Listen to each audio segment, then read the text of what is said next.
Ben sizlarga ailede mahfa qilishni ilib keldim. Hem birlikte etip gidelim ha. Aldı bilen 2 tal tuxumimizni chiqib olamiz ha. Ha kız desiniz ha.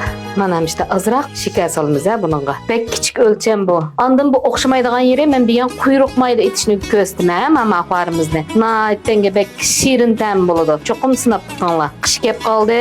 Tarkibi issiqroq. Bir narsa yesak yaxshi bo'ladi qishda. Mayli bolalarga, mayli cho'nglarga etib bersanglar. Hamda mana mush materiallarimizni yaxshi qilib chilib olamiz ha.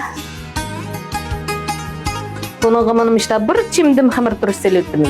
Yani şu 2 gram et çöğürde suda silitimiz.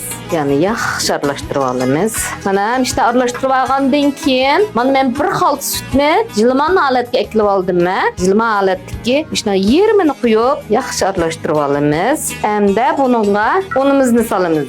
Xamirimiz lag'mandan xamirdan sal chingroq holatga kelsa bo'ladi.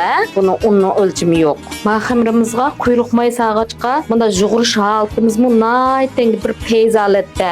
Bunu çokum qıpaqmağada his qılanmaydı. Uyanlarda çokum sınap bakanlar. Şecer davamlıq okuğut qabul qılıvatıdı. Eğer meni yaxşı görgen bolsanlar, mening hünərlərimni yaxşı görgen bolsanlar, men sizlarni şecer saqlayman. Sar xil hünərlər sonu saqladı. Mana xamirimiz mı? Mana işte lag'mandan xamirdek chiqdi. Shunda peyzi, shunda peyzi.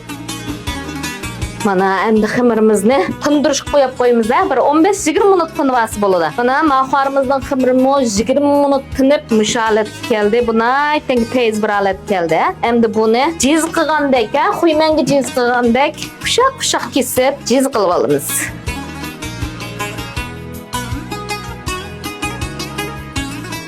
Mana buni mushalatga qilib oldik. Buni yana 10 minut qo'yamiz.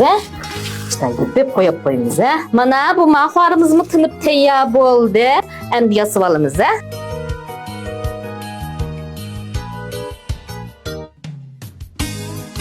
Mana shunda alatga ekilib, mana bir peshini chil tutib, ma qo'limizda manda to'lg'aymiz. Endi yana bir to'lg'ab, da kichik mahfa alatda keltiramiz. Qaranglar, endi yana o'xshagan mahfa.